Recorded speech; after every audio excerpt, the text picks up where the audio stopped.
Well, if anybody was in Cleveland and you thought you saw Mikey, you did see him. He was there. Yeah, I was Was it in. your imagination? Nope, you saw my cleavage in Cleveland. Oh, that's Ooh. fun. I love that. What are you doing in What? Cleveland? I'm going to the premiere of Meat, Mm. the gay slasher film by our friend of the show, Roger Connors. Ooh. Mm. Um, Age shared a couple of the pictures before with the serial killer that has the studs all over him. Hmm. Okay. So yeah. That's Ah, exciting. We're excited for you. So I hope it's a Hmm. lot of fun. Keep us posted. Feel free to send pics. I will. I'll throw a bunch of shade because Roger and Troy, who is also a friend of mine, they host a podcast called Dark Night of the Podcast. And Mm. so I'm basically just going to give them shit about which podcast is better. Oh, clearly ours, but there's that. I've actually guested on their show before. I think I've mentioned it before, but Yeah. they're both filmmakers, so go support indie horror and go listen to them, watch their movies.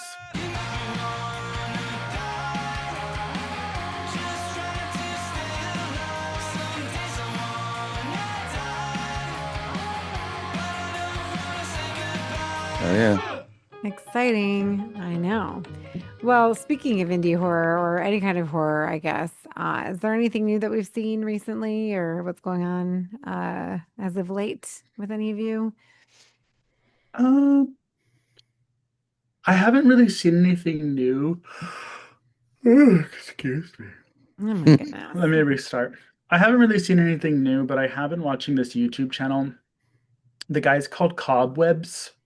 I think that's what he's called. And he goes through like Tubi and makes videos like the 10 off the wall movies on Tubi that are worth watching. And I'm like, thank you somebody for doing this research for me. And there's a lot of movies that he covers that I'm like, I want to see. Actually, he's been the reason why we've covered some of the movies we've covered. Like the Halloween one, I forgot what they're called. That Halloween one we saw that was like kind of weird. We were like, that was okay, that was decent, better than what we thought. But anyways, usually if it's like a off the wall movie that we're like, why are we watching this? It's because of him. Um, so So if you now we want, know who to blame. yeah, if you want interesting recommendations, he doesn't just do TV movies. He'll do like, the 10 best movies from like the 70s involving animals or something. But I really like his hidden gems on Tubi because there's one called like I don't remember. I have to rewatch the video, but it's almost um like I didn't even know the term fish monster horror was a thing. But kind of like Creature from the Black Lagoon. There's one like Island of the Fish People or the Fishmen or something.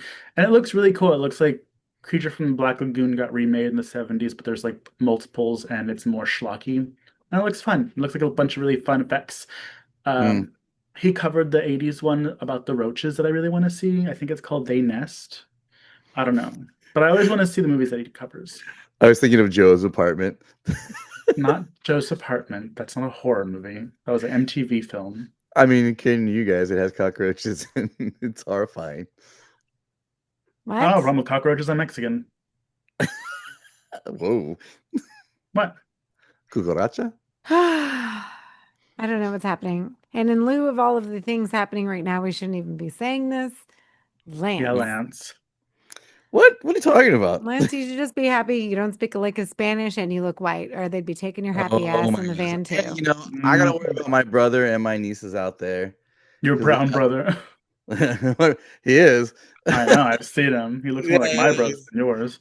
Yeah, he's way more Why do Oh, you look familiar, Mikey? No wonder you like me so much. Yeah, yeah. it's true. Your family. Hmm. I'm sure he doesn't speak Spanish either, so he'll be fine. He speaks enough. He doesn't speak anything, just like you don't. So How do there's you that. know that? That's not true. Oh, really? It's not true? Yeah, Hmm. yeah, yeah. You live Hmm. out in California, you learn a little bit. We live in Orlando. There's Puerto Ricans Uh, everywhere. What are you talking about? You can't just, yeah, well, in California, you learn Mexican Spanish. okay, Mexican Spanish. Yeah, because it's Mexican Puerto Rican, because it's Spanish. different. It's a slang to Puerto Ricans. No, it's not. It is. It There are isn't. some words that are different, but it's See, he doesn't there's want to agree the with me, but he knows I'm right. There's the Queen's Spanish. I'm just kidding. Oh my Um, gosh. Passing. Conquistador? yeah.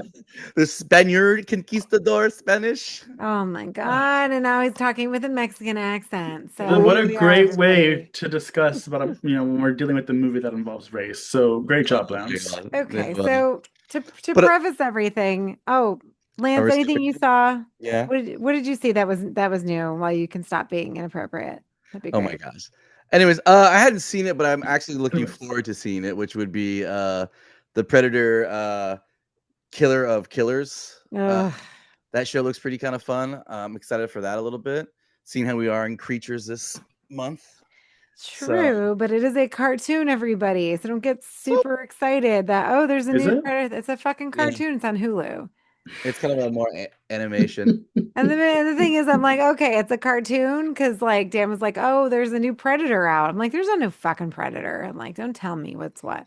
And And then yet he's, he's right. oh, it's animated. I'm like, yeah, exactly. Because I don't watch cartoons unless they're Disney. Well, there is a new. Did y'all see the trailer for the new Alien show? That's what I was gonna also bring up because I'm looking forward towards that. Because I mean that looks pretty sick actually for But it that's actually not being animated. No, it's something for it's, adults. oh Mm. my god. You Which, know, okay, fine. The Predator thing is the gateway horror for children. Great. Good for you. it can be for adults. Why are you always gatekeeping on I'm not gatekeeping on cartoons? anything That because sounds like it. you know what? Family Guy, South Park, and The Simpsons are all adult cartoons, including Yeah. King of the Hill, which, by the way, King of the Hill's got the reboot. Did you guys see the intro? Oh my God.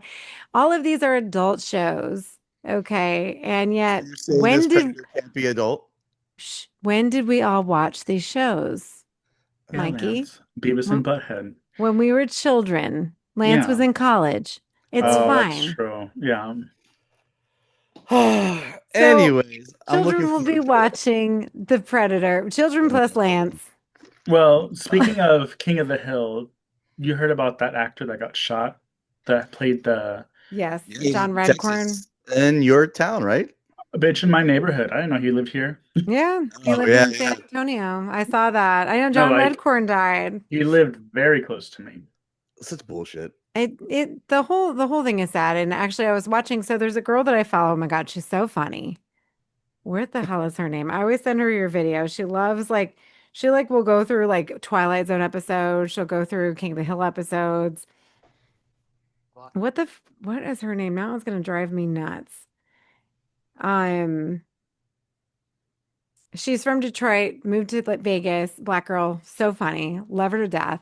But she was talking about all of the actors on King of the Hill who have passed away. And because it's not just John Redcorn, obviously, the actor who plays him, but also the voice of Dale he died. I didn't know that. Obviously, Brittany Murphy is dead. So we've Hmm. got like, and then one more actor's dead. So it's like, oh my God, all of these people from King of the Hill. It's like, one of the few cartoons that you see that most of the actors have oh, and Tom Petty. Tom Petty died. But none of them died from hate crimes except for John Redcorn. So what the fuck? According to the San Antonio police. Hmm. Which I love in King of the Hill when they have to deal with the police, the Texas Rangers come in. Jesus. And Well, they're the only ones who have any sense on the show. And I don't know if that's a true thing or not because I don't live in Texas, but well, what I was going to say, and it actually is true. I just wanted to confirm my facts because it's kind of hard to find out, and I'm thinking if they did it on purpose. 'Cause we just had our election for mayor in San Antonio, and it came down to a liberal Democrat versus a Trumper. And it's San Antonio, of course, the Democrat won. And surprise, she's a lesbian. So woo. we have our first lesbian mayor. Oh, and so yeah, the girl that I was talking about, her Instagram is the Make That Magic. So if you want to give her a follow, she goes through all these nostalgic shows, including Hey Arnold episodes, As Told by Ginger episodes. She does a lot. She does a shit ton of Twilight Zone, which is why I probably started following her in the first place. And then she knows like everything Disney, and she's so fucking funny. So I would give her a follow because she goes through an entire, you know, breakdown of all the people who passed away from King of the Hill, and how heinous it is that this actor has passed away, and then also like went through the whole new intro of King of the Hill. And if you guys watched it yet, I sent it to all of you. Did you watch it? Of course you didn't, because nobody fucking clicks on my things. Thank you. I love how Mikey and my face both literally went like, Well, to be fair, I don't watch King of the Hill. So whenever people send stuff like that in a group setting, I don't pay attention to it because I usually don't understand it. Well, you So should watch it. It's all on Hulu, and I think you should watch it, Mikey, because one, you live in Texas, so I think it'd be I didn't funny even for know you. it took place in Texas. Takes place in Arlen, Texas. And so, and actually, Greg Daniels is the producer. I think he is a writer of the show as well. And Greg Daniels also did, I want to say Beavis and Butthead, and he also did The Office. He did, Right. yeah, both. Yeah, okay.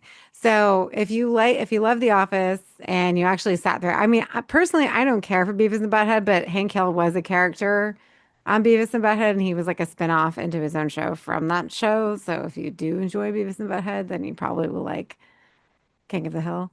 And that's Technically, he was the neighbor of Beavis and Butthead. So yeah, technically, they were literally even I don't know if they moved for the show, but like literally, did they Beavis and live in Butthead were their neighbors. they lived in Texas? I mean, Yeah. I wouldn't be surprised, but no, great show. I loved growing up with that show. Again, a show I should not have been watching as a kid because there were a lot of adult themes in it, but we did. So back to the whole whatever. However, Mikey, anything that is set in Texas or San Antonio, I immediately think of you because I'm like, is this what Texas is? But then I knew Mikey, and I'm like, that can't be true. So I don't know. I'm special. Oh, What was it that thing I said I sent you that one time where it was that big shopping cart car thing? You said it's like that person lives right down the Oh, street from you. I was like, yeah. holy shit. It was a big shopping cart that you can drive, but it's like the size of like an 18-wheeler. And Lance sent it to me, and I was like, "Yep, I see that every day when I'm driving." Because it was for, I think it was for the rodeo. There was some like city thing that we do, like a city party, and they were using it for that. And they keep it kind of by my house, so whenever they bring it out, I always see it. Didn't they use it also for Jackass, the movie? Or am I wrong with that? I don't think so. No? Oh, okay. which movie? Because I saw the last one, and the only thing I remember is Steve-O's asshole through the glass, and I was screaming. And I don't think I think I was blinded for a couple of days after that. You're So blinded by the light? Is that what you're I don't want to see any man's asshole. Okay. I don't care who you are. You could be Pedro Pascal. I don't want to see your asshole. I'm good. I feel like you're Kevin in that situation. What? You want to see Pedro Pascal's asshole, Lance Lance? wants to see Pedro I'm pretty sure Pascal's A's asshole. lying about that because I am not. he loves that man more than anything in the world. I think Mikey loves that man more than anything in the world. So if his butthole, became, out there, I think you two would definitely, wouldn't shy away. Mikey does not like Pedro Pascal. You Yeah. don't like. No. I mean, I don't hate him. I don't have anything against him, but I'm Mikey not like likes these people that are like, "Oh, he's so hot." I think he looks Mikey fine. likes like dumpy white A little guys. bit. Oh, did I say that out loud? I'm sorry. Whoa! I don't even know if I should be offended by that. Lance, I'm don't flatter kidding. yourself. Oh. Um, I'm kidding. Mike, well, technically, Lance, you're not white, so there's that. No. yeah, not dumpy brown guys, Lance. Oh Yeah, my I God. know. I'm kidding. I'm kidding. I'm I'm kidding. kidding, everybody. Dumpy white guys don't be messaging me. Oh my God. I know. Give you a lot of DMs, man. It's They're like, the ones sitting outside his, what is it? What is it your little tagline is on Grindr? Ugly for ugly. Ugly for ugly. Oh my goodness. Anyways, so I guess no other new things. So the only other thing I want to touch on really quick. So I had the pleasure or displeasure of seeing Bring Her Back. Uh-oh. Which I probably will be traumatized and just thinking about this movie for some time. And I think a lot of people are going to be misled because everyone's like, oh my God, with this movie. And it's not, oh my God, like Martyrs is, oh my God. It's, oh my God, that these things are happening to children. And, and what's her name from Why can't I think of her name? I don't know her real name, but The she was fish the one, fucker. the fish fucker. Yes, Lance, thank you. From what is the Shape Oh, of The Shape of Water? Water. Yes. I mean, she did masturbate in the bathtub, so I don't this remember who that was. this lady does a lot of things on camera that I would be remiss, but she hasn't, whatever. She's a good actress. Good for her. She was great in this movie because I was like, what the fuck? And that's all I'm going to say about that because I think that, like, I'm kind of glad that nobody's really ruined. I mean, somebody did ruin the cat thing for me, but I'm kind of glad that no one's really ruined the plot of the film because once you watch it and you start getting it, but I honestly think that it's so dreadful because it's happening to children, and that's why everyone's like, "Oh my God." We'll find out 'cause I'm going to watch it soon. Okay, well, you watch it and you let me know your thoughts. Anyways, so getting back on track because it's already 6:30 and we've talked a lot of shit. I'm sorry, Lance. I didn't mean to be Yeah, mean to you as Lance. usual. Don't worry about me. I work today. Um, but anyway, so today we were supposed to record on dangerous animals, and that did not happen. So I'm gonna Fun let Jai sauce. Courtney get me later this week. He can hang me from that fish hook. I don't care. Hmm. Exactly. I'd be like, hello, let's have fun. Oh my God. Um, so yes. So we decided I watched over the weekend and finally got to see it because I streamed it was Sinners. And I was like, I am fucking obsessed with this movie. Like my biggest deterrent for not watching this movie was that it was like 2 hours and something minutes. And I'm like, ugh, because you know me. I Yeah, can't, I need my shit to be in and out quickly. the Okay. melatonin. A quickie, if you will, because I will fall asleep. However, Sleep. I was falling asleep before I started it because I figured I'll just fall asleep. But no, then I was wide awake, drinking half a bottle of wine. I'm like engrossed in this film. So I will say because I've already started. You guys realize we're in the middle of the year, so I hope that we're starting our top 10 films of the year. You have a Yeah, list. Lance. Did you have a post-it What did you come somewhere? at me? Get your planners out, do Oh god. something, write it on the fridge. You got a chalkboard in the kitchen. I don't give a fuck. Like all of you and listeners, you should be tallying your top 10 horror films of the year. And I think it's so important that we track these things because it's so hard to get quality horror films, especially big budget horror films like this. Because I feel like most of the time it's indie horror that is more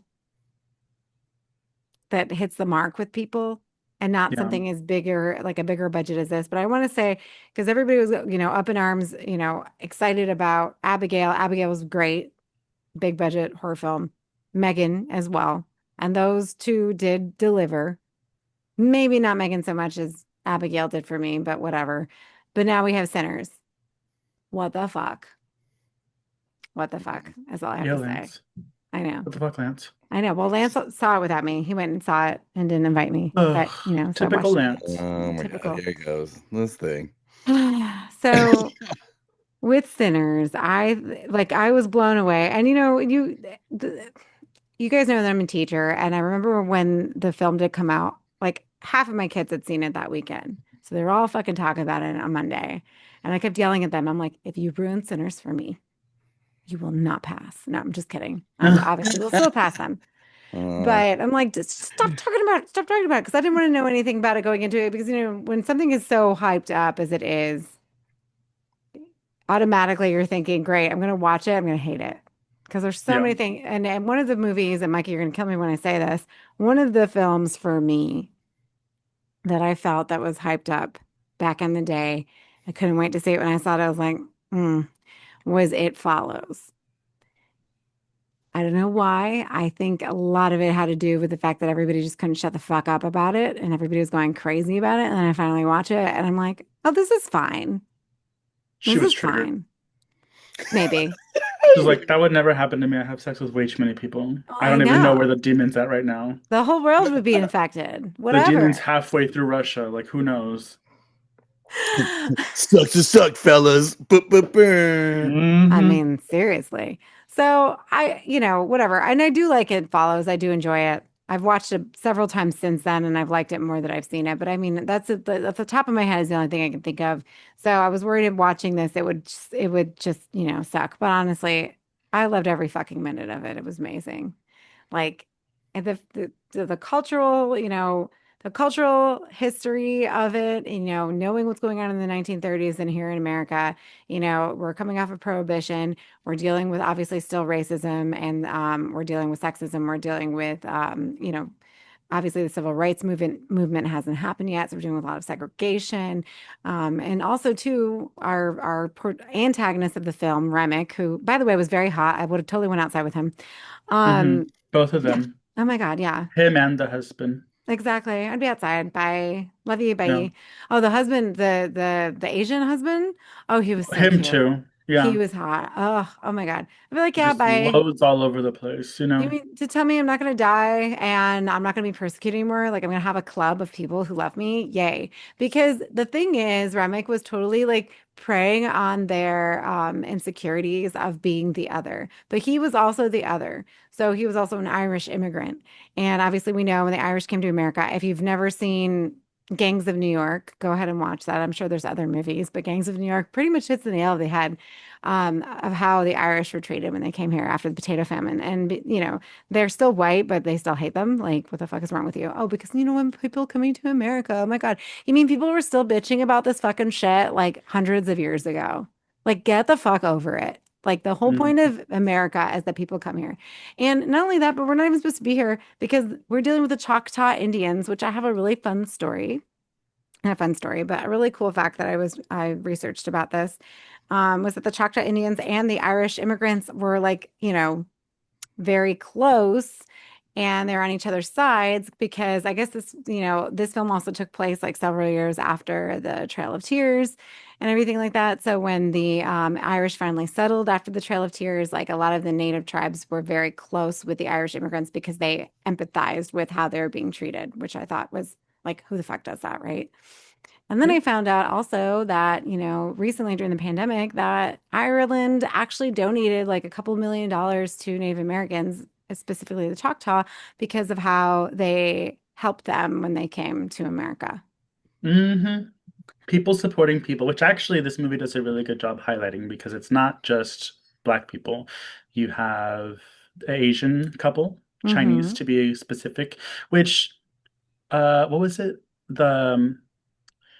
The Chinese immigrated here for the Railroad. railroads. Yeah, but I Yeah. forgot it was called something. I forgot what it was called. Um, and so it's interesting that a lot of these movies don't actually highlight that, like the Chinese population, and this one did, which I thought was cool.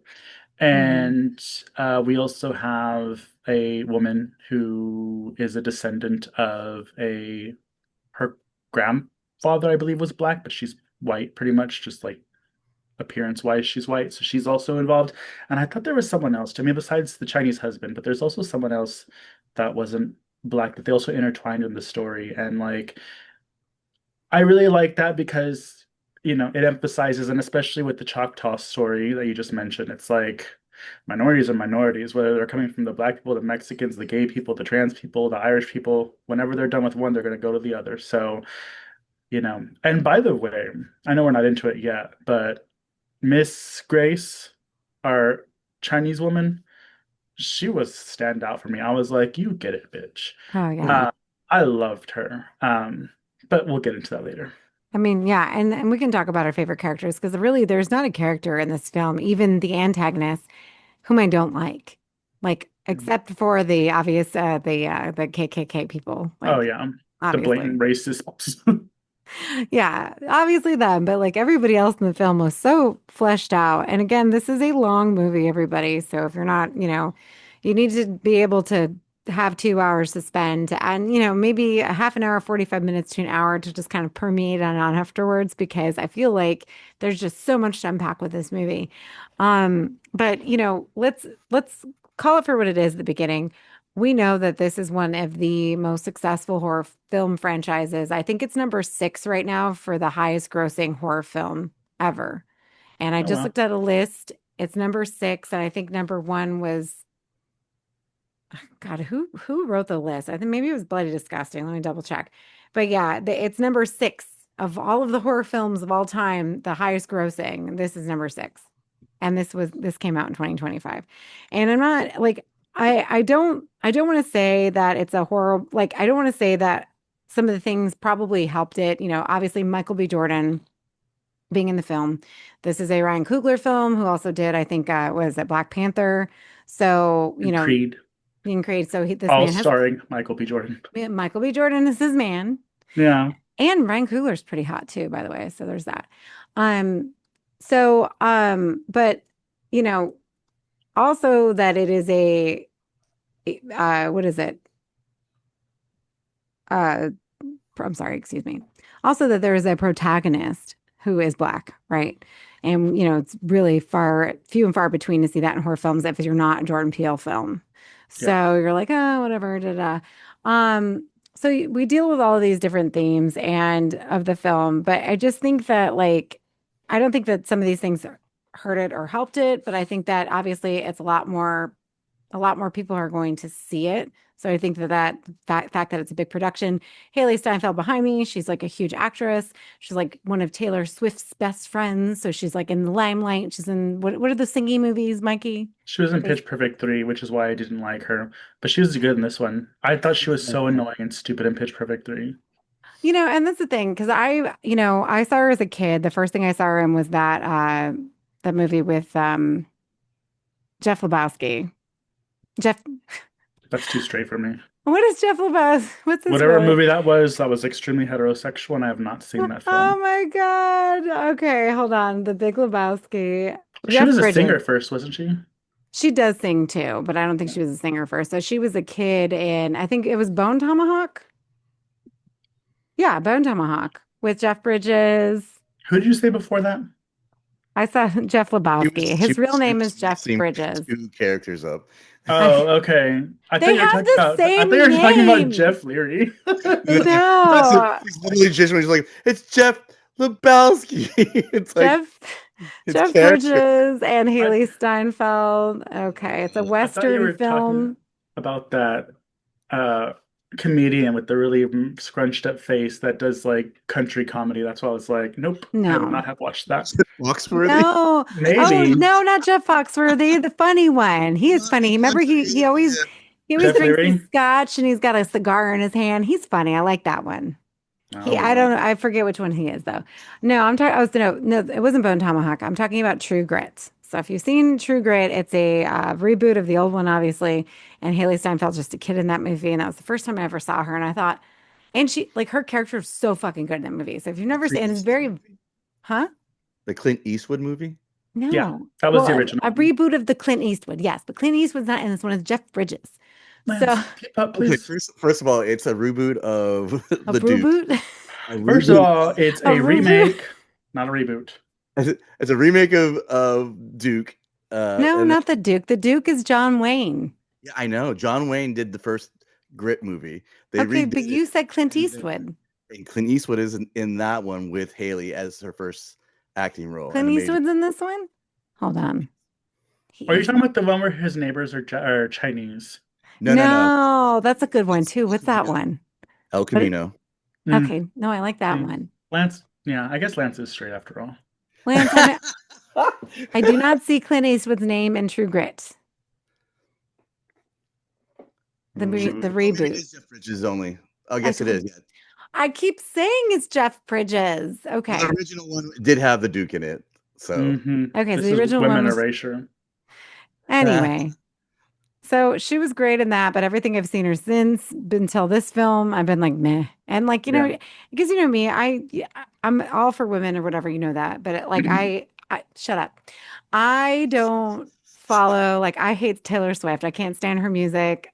Her as a person, whatever. The only thing I respect her about is that we align on the same political views. And so I can respect her for that. But everything else, I'm like, oh, she sucks. Like, she comes from a very affluent family of bankers and who paid for her to get to where she's at. And she just bitches about other girls stealing her boyfriend. Like, give me a fucking break. Oh my gosh. Well, she's also the new Hawkeye in Marvel. Haley Williams. Haley Williams or Haley Steinfeld? Isn't it Haley Williams from Paramore? Yeah. The girl from this fucking movie. That girl. Uh-oh. That's who Daddy's reaching his limit. Daddy's gonna pop. I know. He's getting mad at us again, like he did that one time that we didn't know who. Oh, by the way, I saw the Cars poster today. and I was thinking of all of you. Aw. And about how About Lightning McQueen. whatever his name is from the Cars, Oh my god. Chris McQueen or whatever was in the blob. So I was like, oh my God. Anyway, so back to Sinners. So Sinners, first of all, I love me a good Western. I know you guys probably think that I'm crazy, but I really did enjoy that first season of that robot show. Why can't I think of the name of it? Robot Chicken, No, The West Outer one? World, Westworld. Westworld. Westworld? Westworld. And I love what's the one with Val Kilmer where he's Wyatt Earp. I love that movie. Wyatt Earp. Sure. I've You I know know. heard of what? one I'm Nona just Earp. gonna watch her struggle because she'll I just mean, question anything I say about what the movie is. Well, I'm looking at Lance because he remembers Tombstone. Yeah. Tombstone was really good. That was in 93. I thought it was a sci-fi thing. No, it's Because a there was a sci-fi show called Winona Earp that I got that was like a remake of that, but yeah. I think that was a space show.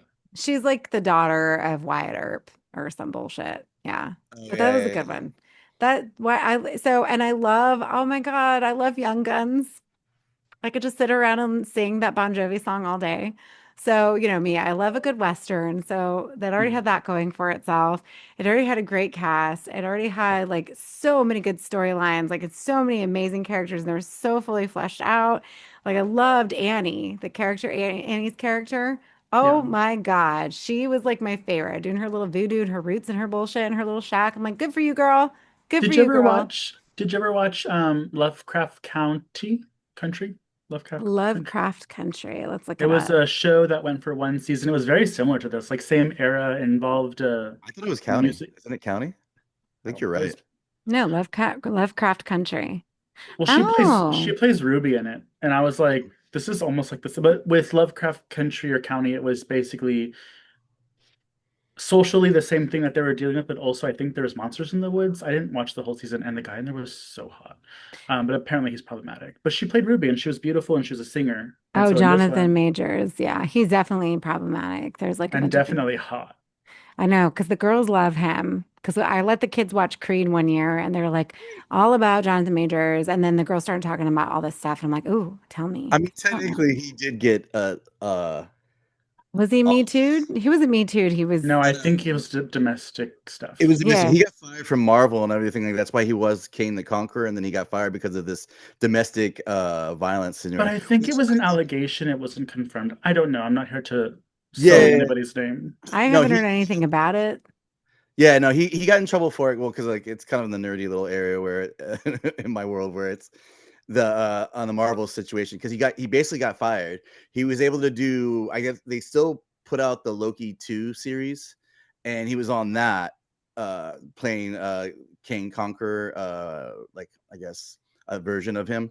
But after it all said and done, they basically went a different way. That's why they're going with Doctor Doom and Marvel, and that's why he's not reprising his role as King the Conqueror and doing any of that stuff. Even though he was by court wise, he was told he wasn't, but he still had to do angry management and stuff like that. So I think he still did some kind of reaction to the woman. So he did, I think, still hit her. He did some kind of reaction to the woman. Well, no, because she was attacking him and he attacked her back, and obviously that never looked good because that dude's very muscular and No, from he's what I humongous.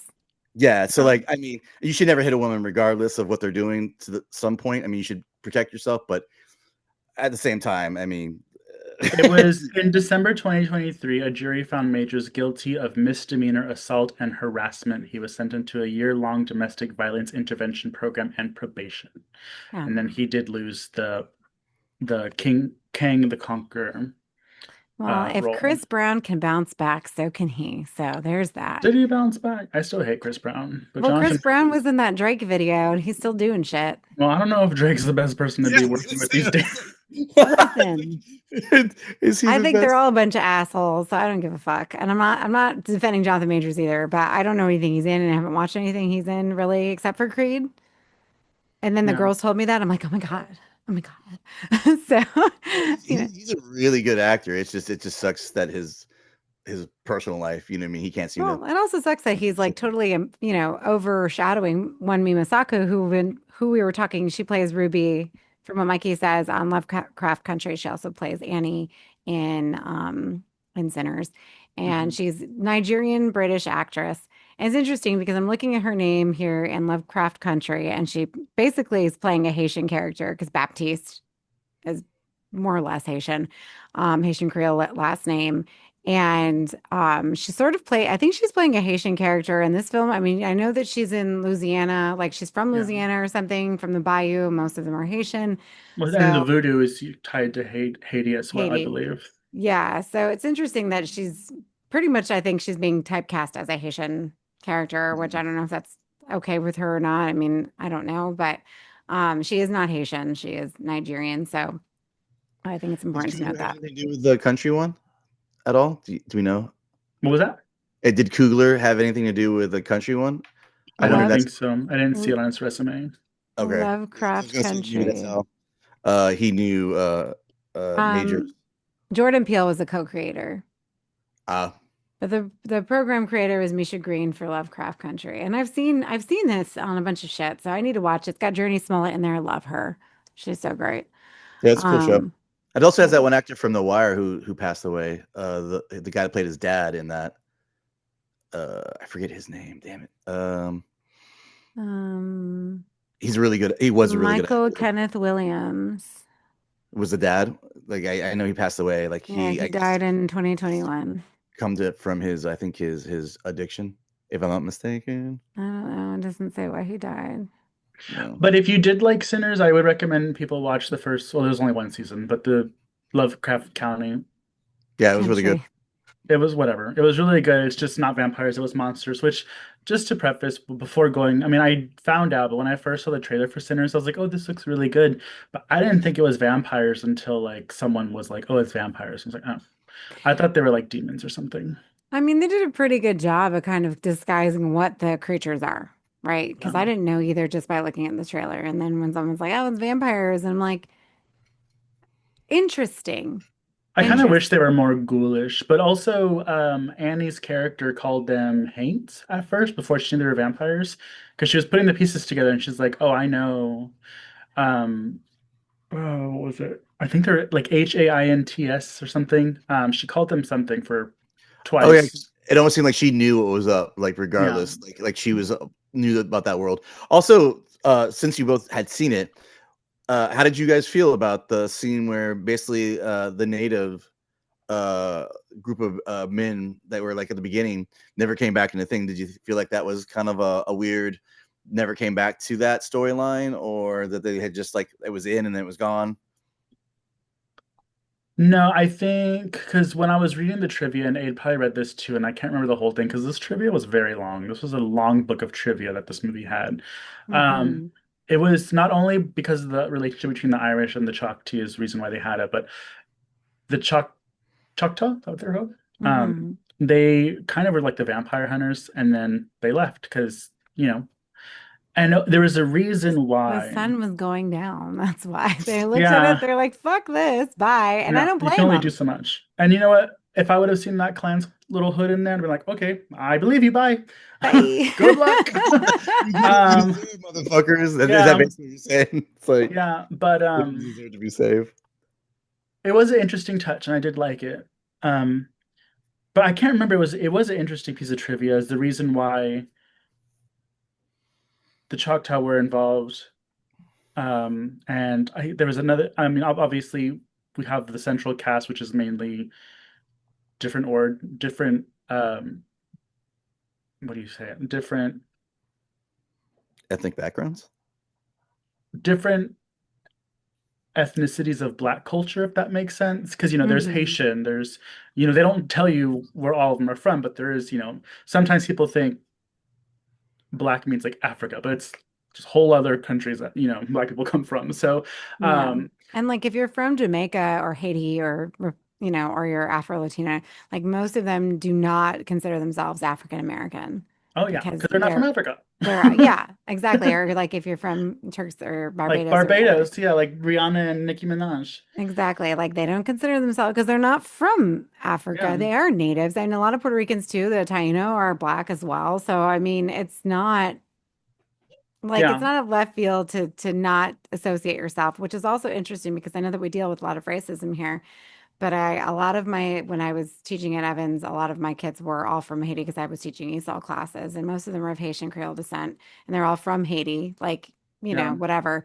And they would tell me because we were studying To Kill a Mockingbird and talking about racism in America, and they were telling me like they never experienced racism Yeah. in Haiti. And even though white people are there, they're like, but nobody cares. Like Yeah. nobody cares what you are, which I think is just interesting when you have a country that it is so many different people, like everyone's going to look at somebody as the other, which is just ridiculous in my opinion, but whatever. Well, I remember that fact is what made me comfortable using the term black because I always felt that it was kind of like derogatory to be like Derogatory. black people or whatever like that, but I'm like, no, it's just the way people are talking about black people that's derogatory. But then I was like, actually, black isn't necessarily offensive because assuming everybody's from Africa is offensive. So that's why, Well, yeah. that's why I'm like, I Yeah. don't think the term black is offensive. It's just people are usually talking about them offensively. Yeah, that's true. Because when and most people who say black, they're saying it in a negative, Yeah. it has a negative connotation, which I think is ridiculous. Because I mean, well, I mean, white people feel the same way. They feel very targeted, unfortunately. Mm. Well, what do they call him? A peckerwood in this movie? I'm like, Prison. I'm It's gonna in start calling prison. them peckerwoods. I love So it. I think I told that to Aid one time, and she's like, "What the fuck is that?" I'm like, "It's in prison. That's what they call white people." She's like, "What?" You dumb peckerwood. Anyway, so and that's the thing I think that I loved about this film because a lot of my kids that were telling me about this movie are black, and I'm thinking how amazing it is for them to see representation because they're all from different cultures, and a film such as this, especially a horror film, Yeah. but a film that is not just a horror film, but it's also very intelligent. It's a good slow burn. It has action. It has heart, like you're crying. I mean, it runs the gamut of emotions throughout the entire film.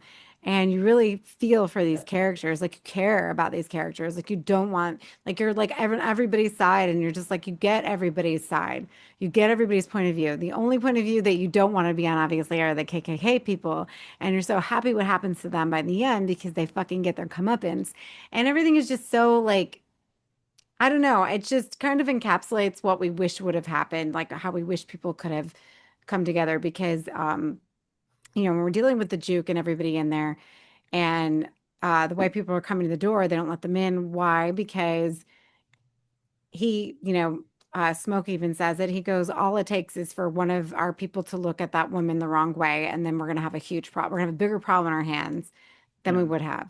So it's like they don't want to associate with white people because they're racist.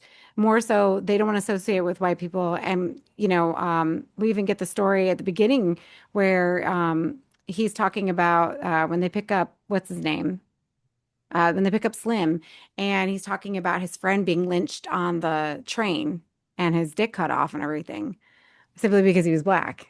They wanted to rob him. So they robbed him. They accused him of raping a white woman and murdering the father, and they lynch him. And you don't see the scene. He's telling the story, but you hear the sounds.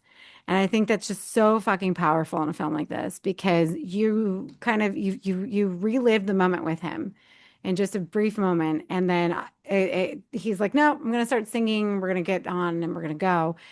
Um, it's just such a powerful thing because even though they wouldn't let them in, which they did the right thing because they're also vampires, like we're not letting you asses in. But it's not about racism. It's about them protecting themselves in more ways than one. And I Well, it's think funny that's so because interesting. Go well, ahead. and the vampires also were not motivated by race. And they They weren't. wanted in because of the musical magic that they were doing in there.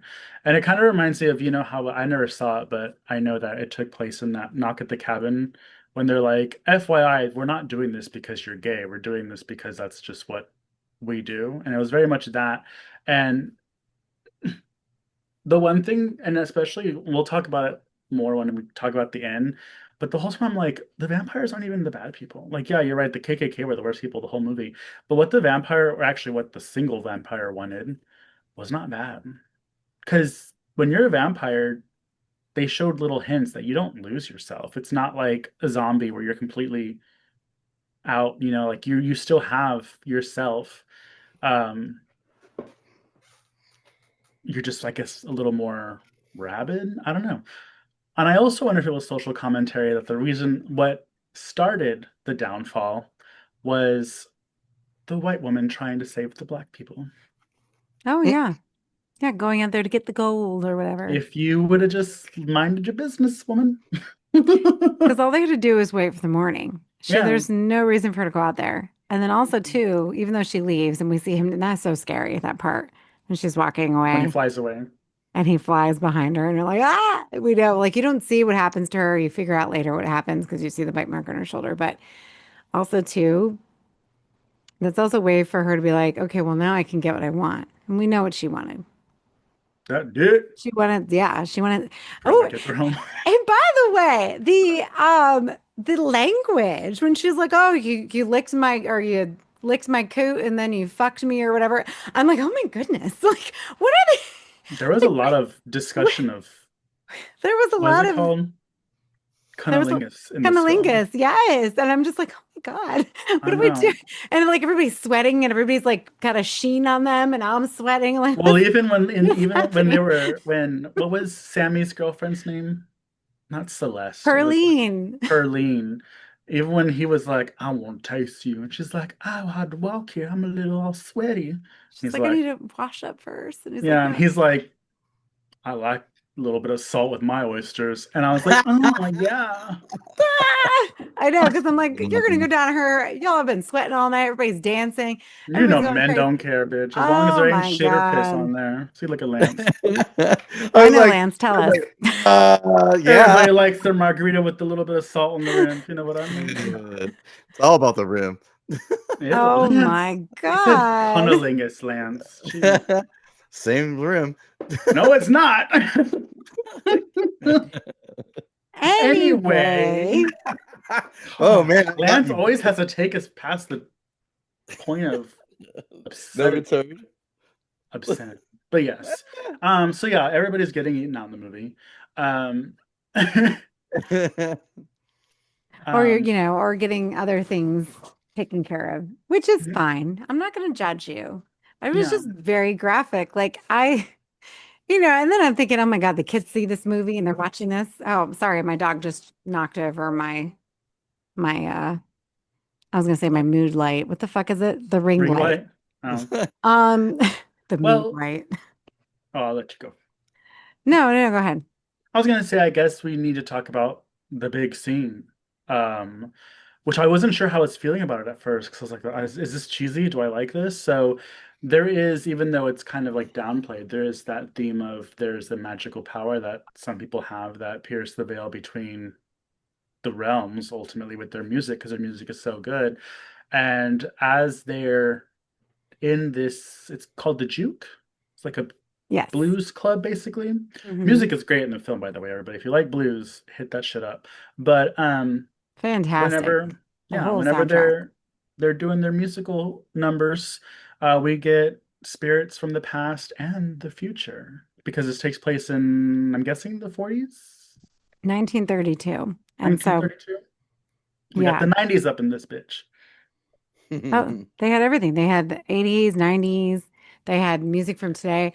And it was so Yeah, seamless. tribes Tribes. Oh, such a and beautiful scene. the Chinese opera performers.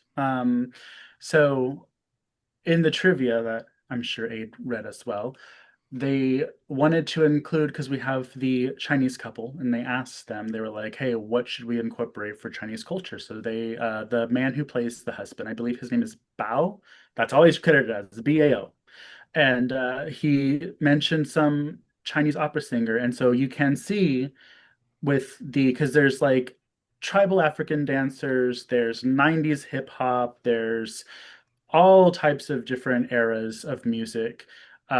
And you would usually think, oh, like the person singing is kind of conjuring up these spirits. But with the trivia, because there's also that Chinese opera singer or performer, it's actually the listeners that are channeling these spirits Hmm. or presence. The Because, presence. yeah, and that was such a great scene. And then when it goes to the point of view for the vampires outside, and the vampires are looking at it, basically can see everything without the building. And from what I was reading, it said that Ryan Coogler had that vision and everybody loved it, but he felt it very difficult to translate what he wrote on paper into real life, which is usually the other way around. Mm. Yeah, no, I think it was I think a lot of people are gonna be hit or miss with this scene, but I think this is the scene. If this film wins anything, I think this is the scene that's going to do it because of where everything was just kind of seamlessly approached and just kind of blended together. And by the way, the actor is Yao, Yao. So I don't want if he's Oh, listening, friend of the sorry. show. Bao is the little dough ball. I'm sorry. Yao is his name. He plays Bo, so I get it. Bo Oh, I Chow. got it. That's where I got it confused. So that's why. You're still Um, super hot, sir. oh Just yeah, oh saying. my God, he was gorgeous. And I was like, don't let him go outside. I loved him. I know. I know. I was so pissed because like anybody you know went outside. And that was that. Well, that was another thing too, because when they sent everybody out, I was like, oh fuck, they're just gonna get everybody. And they did. But just that one scene alone was so powerful and just resonate. And I think it resonates with anybody what kind of music you listen to, no matter what race you are, you can identify with something in that scene and you see it and you feel it and you feel it the way they felt it and like it was such a strong emotion that it literally or figuratively burned down the entire like burned down the place, right? They burned the Yeah. place down and they're ready to go and I don't blame Remick for trying to take Sammy because oh my God, every time that boy picked up that guitar and started singing, I was just like, oh my God, this is just amazing. Like I'm just smiling, I'm happy, I'm listening to the music, like when he's singing in the car with Stack and he's got his little song on. I'm like, this is amazing. Like what a fantastic way to incorporate music in a horror film that I don't think we've really seen before. Black Well, roses. Black roses. there is I, also Crossroads, not the Britney The Spears one. Britney Spears one. Not the Britney Spears one. I knew you were gonna bring it up. One of I thought you. you were gonna say Rockula. No. Rockula. What is that? Wow. Jesus. Abe. Rockula. Well, because you're over here poo-pooing my whatever. I'm not poo-pooing. I'm just saying there are like Crossroads was that thing where it was like but it was with the devil, but it was like the whole So Britney Spears came and saved the day, is what you're Yeah. saying. she did not. She did not save anything other than her soul, maybe. Britney Spears and Taryn Manning. Tara Manning. Forgot she's Tara in Manning that. with her illegitimate baby. Well, don't forget Queen of the Damned. That had the love music in it. True. Oh yeah. Abe. Jeez. True. That's your Okay. favorite movie, isn't it? It is. It is. But I Good don't think call, Queen of the Mikey. Damned necessarily is like, I mean, Jonathan Davis isn't in there singing his songs. Okay. So we're just going to leave it at that. Mhm. Mhm. I'm talking about like just having, and obviously, oh my God. So I was reading something by some, I don't know if he's Australian or British, this white guy, of course, giving his commentary on Sinners. I'm like, okay, thank you. And he was talking about how Miles Caton's character, Sammy, is actually the protagonist. I'm like, well, of course he's the fucking protagonist. He's at the beginning of the goddamn movie. He's fucking beat up. He's got a big ass scratch on his face. His poor broken guitar was the first thing I noticed. I go, oh, I wonder if he stabbed a vampire with it. And of course he did. And That was a cool effect. yeah. The final girl. He's the final girl. And then, we show one day earlier and he wakes up and he's picking the cotton before everybody else. He's trying to get all his shit done because he wants to go hang out with his cousins and he wants to play at the juke and all of this. I'm like, why wouldn't he be the main character? Like, why? I don't know why. I think marketing this to say that Michael B. Jordan's characters of Smoke and Stack, which Elijah and Elias, by the way, because I'm like, who the fuck? Why do they keep saying Elijah and Elias? I'm like, oh, it's them. I got those are their real names. And like no, he may be the picture on the poster, but they're not the protagonist. They're not the main Yeah. characters. I mean, maybe Smoke is a little bit more because even Stack is not even the main one because he's screwing around with Mary. He's got, he fucked around and found out. And the only thing that he gets away with is that he does live. And the only reason he lives is because his brother fucking watches his back until the very end. There you Yeah. go. I mean, how we got, to the 90s with those little gold, which by the way, this movie does have two post-credit scenes. So if you did not sit around for either of them, Spoiler alert now. Hmm. So what do we think of the post-credit scenes? Because we're coming up the end of the hour and we got to go. So the first one is going to be when Sammy has the 1992 scene, right? Mm-hmm. Okay. Mm-hmm. So the 1992 scene, I actually liked it because, but it also was like, man, they did all that for nothing. Because if they would have just did whatever his name is, Remick wanted Remick? them to do, they would still like all be around, just vibing. I mean, I guess he's probably killing people and drinking their blood and stuff, but and Yeah, then we there's have a lot of murder coming along with I his know, but life. we have Mary also who like turned into a chola apparently, and You didn't like her Well, earrings? but see, I thought she was what's her name? The Italian actress, the really pretty one with the blue eyes. When she first walked in, I was like, "Is that Deborah? What's her name?" You mentioned her a couple of episodes ago. I forgot her name. Um, she's always like in the mob movies, but I think she's probably too old to play that now. Anyways, but they oh, actually did. They didn't mention that they have to eat people. Actually, they never ate anybody. Well, yeah, they ate. they ate cornbread. No, cornbread ate whatever his name is that they And put then cornbread outside. ate that guy that, oh my God, they threw that guy outside. They thought it was blood, but it was booze. It's like, sucks for him. Whoopsie poopsie. Um, but no, I know who you're talking about. Not Lorraine Bracco. No, it's not. Oh God. I know it's not Deborah Messing, but her name is like She's in Goodfellas. She plays Yeah, the that's who Lorraine Bracco is the wife in Goodfellas. But you're thinking of he's thinking of the mistress, the girl that was on the side that he had. oh, the mistress. What the hell was her name? Yeah. That's right. I know who you're talking about because She's also married she to the was mob. in Batman Forever. oh, so Yeah. she is old. She's the other girl, is Drew Barrymore and her were the two little chicks with Two-Faced. It Yeah. was Debbie Mazar is her name. Yes, that's who I'm talking She looked about. like Debbie Mazar. But yeah, no. So the ending, I know, because when she came through, and I was before, oh, I forgot to mention, I really think that when she got bit, she just wanted, what's his name? And so she's like, you know what? I'm gonna fucking get him. And she got I him. was confused. Was she having sex with the one she was in love with or the other brother? Because I She's honestly wasn't paying attention to who was who. To me, they with were both Michael Jordan. with Stack. So Stack was with the cousin because cousin was recruiting all the people to come to the juke and work.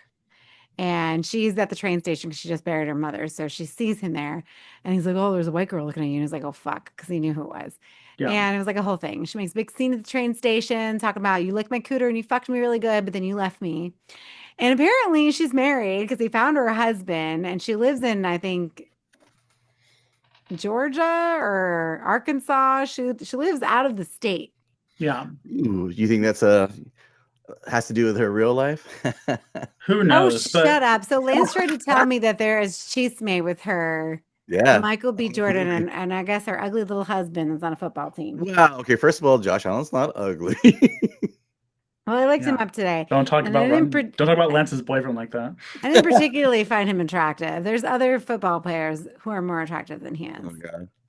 Well, either way, I was confused because I forgot who she was like in love with in the movie, and if that was the same one that she bit / Yeah. had sex with. Well, Okay. she comes back to dance with him, and then she gets him, and she's Yeah. screwing around, and Because I thought it was interesting, and I guess maybe it is like a little hint that they're still themselves when he kills Annie and she gets upset, but she's like already a vampire. mhm. So I was like, why is she mad? But Yeah, you're Well, right. one Because of when that happened, that was when I was like, oh, twist. well, yeah, the spoiler for anybody listening. So stop, I guess, at this point. But at the same time, when the main vampire is killed, usually in most vampire lore, it means everybody else dies. But in this one, they didn't have it happen where everybody, obviously, especially after you see the little cutscenes later on after the end, because everybody should have died technically. well, they Once either die or they become human again in previous. right, if they hadn't killed anybody yet. So if they haven't done it, their sire, whoever it would be, was they would all die, especially if they had already had bitten somebody else. But I think at that point they pretty much all had bitten each other, like pretty. Yeah, and I think Annie even mentions that that's not how it works. That there's a connection, but when the main vampire dies, everyone is still a vampire.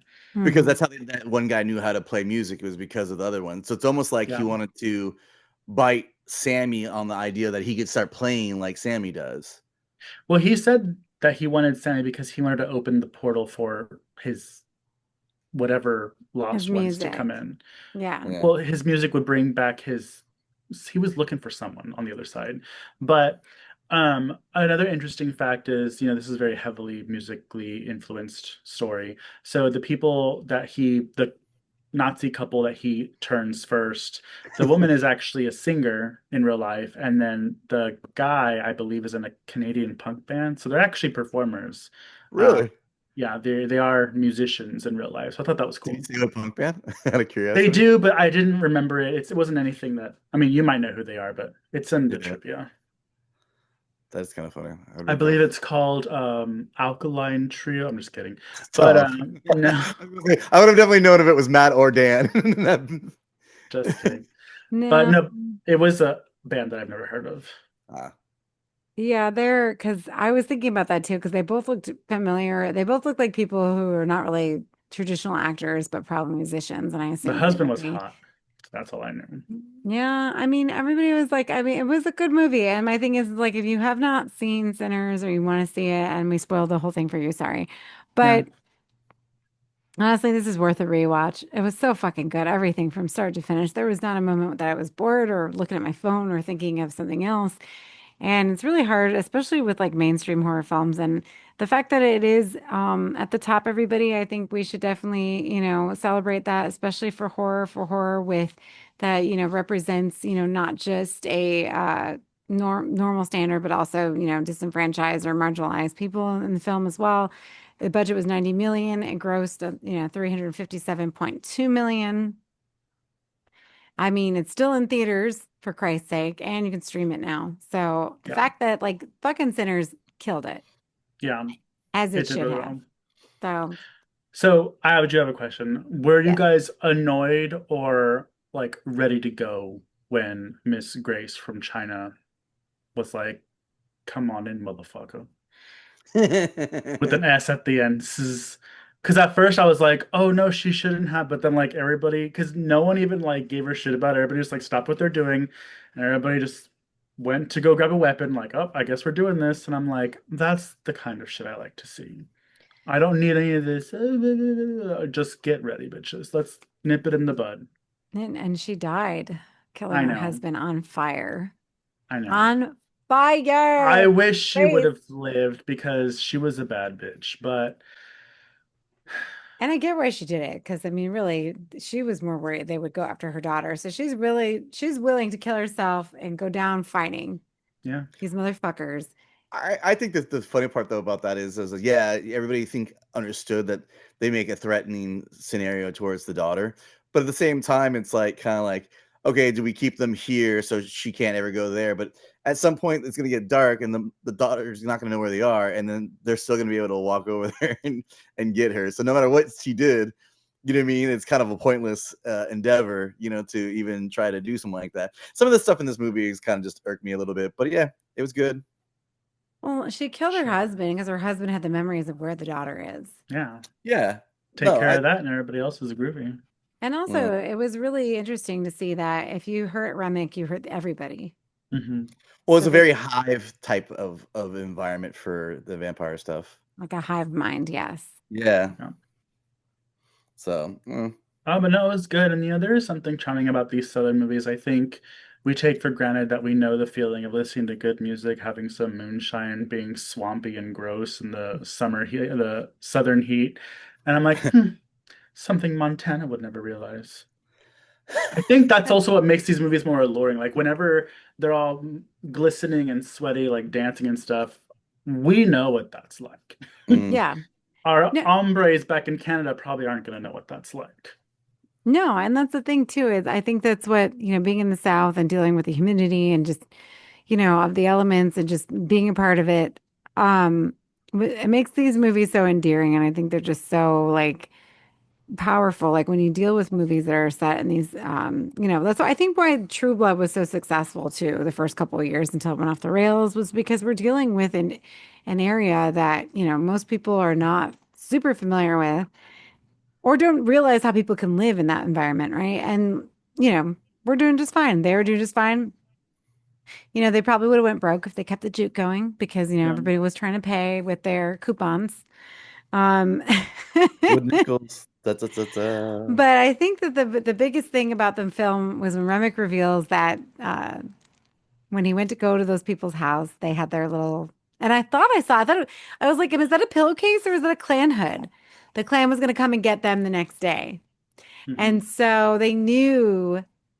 He told them you're gonna die anyway. It's like they're gonna come get you tomorrow, and Yeah. that was like the best reprieve of the film. I think when Smoke is there, and then, when he mentions to Annie at the beginning, well, the roots didn't save our baby. And he's going to see the baby's grave. And then at the end, he gets to see the baby. I'm like, like, oh my God. Sorry, my daughter's crying over here. But, anyways, No, I loved it. I thought it was great. so did we like it? Did we hate it? Lance, what do you think? Because, Lance, I feel like you're going to have something to say No, that's he's gonna different be from right mine on and the middle Mike's like opinion. always. No, I enjoyed it a lot. It was really cool. I mean, it gives you that Louisiana kind of vibe, but like not in Louisiana. Like, I mean, like a lot of those colors and things make me think of Louisiana and like voodoo and just the way they are, and then very, vampire kind of style way. But like you're able to pull it away from the Louisiana bayou kind of like sentiment to everything else. So I mean, it's cool. I mean, I enjoyed it. I thought the twin thing was kind of cool. I'm sure Michael B enjoyed being able to play kind of like two different characters ish.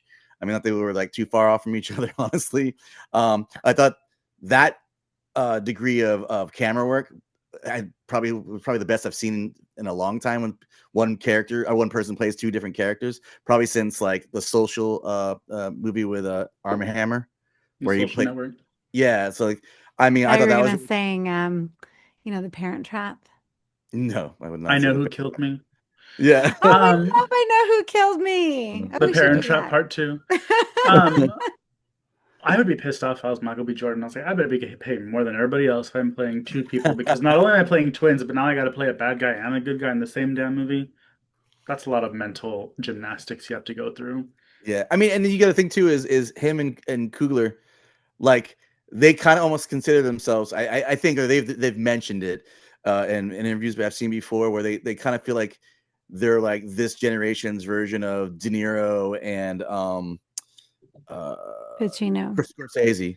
Oh, You know, I mean, Scorsese. Yeah. cause like it's because I mean that's kind of how Scorsese and De Niro were in the beginning days, when they did stuff together. And he's like, I have my actor, I have my director, you know what I mean? And they were able to put out some really good hits. And so far, I mean, they haven't missed too often. Let's be honest. I mean, that I've seen that they've done things together when they collaborate. So Yeah. I think it's really cool, and I think that's an awesome thing to have.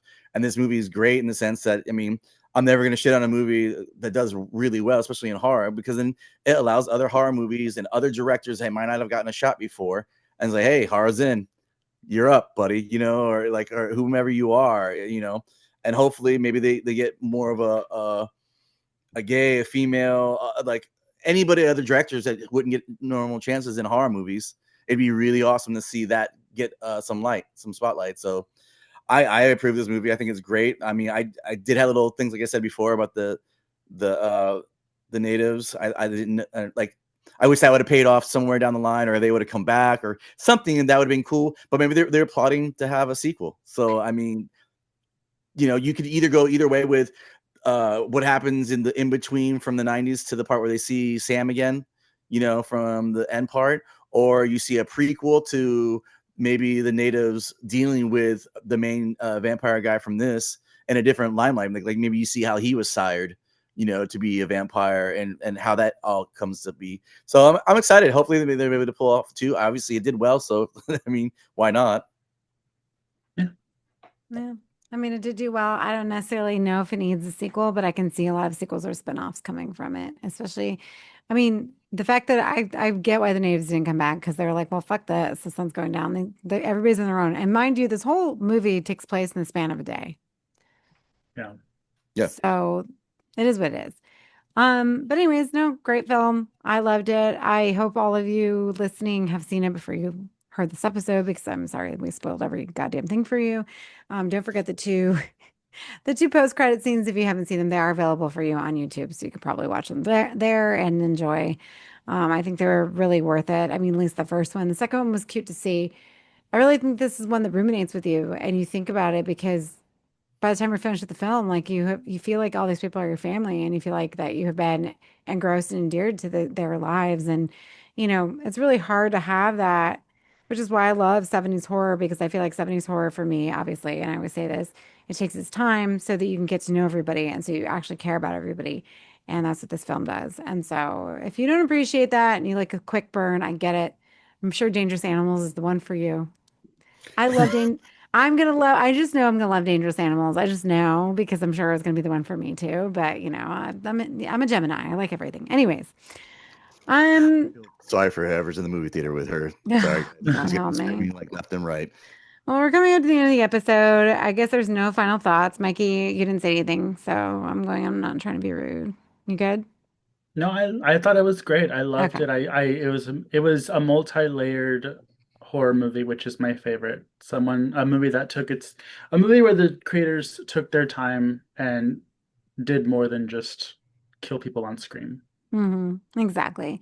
And it did what, like I said, if you watched True Blood, the first couple seasons were amazing and, they accomplished that in one film. So I think great. Good for you.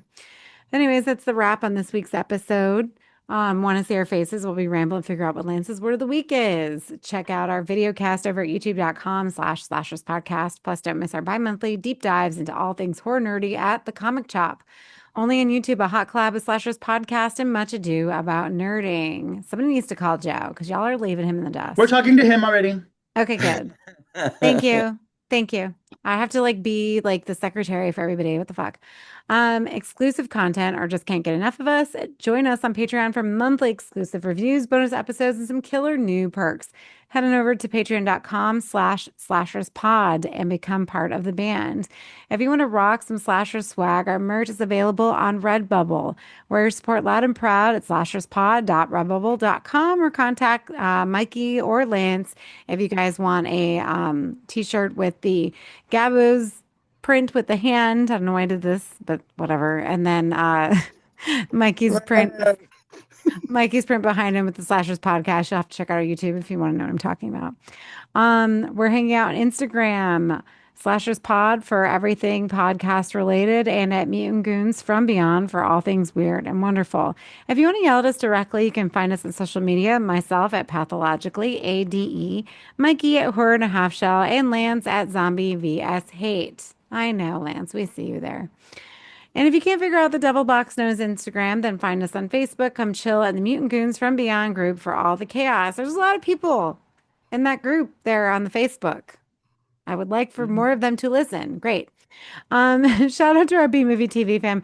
Catch Doug on Friday Night Action and Yahira on Saturday Night Terrors only on Roku. Big thanks to our amazing Patreon members, Josh Gunn, Dinosaurs Will Always Be Awesome, my mom, Lorene, Kevin Leamy, Vlad Luis, Leslie Thurman, and Cam. If you want to join them, head on over to patreon.com/slasherspod and become part of the horror family. As always, thank you for listening and remember to stay spooky. Goodbye and good die. Goodbye. Don't die. Die. Thank you, Lance. Kill me, beard. Love you, bye. Bye. Bye.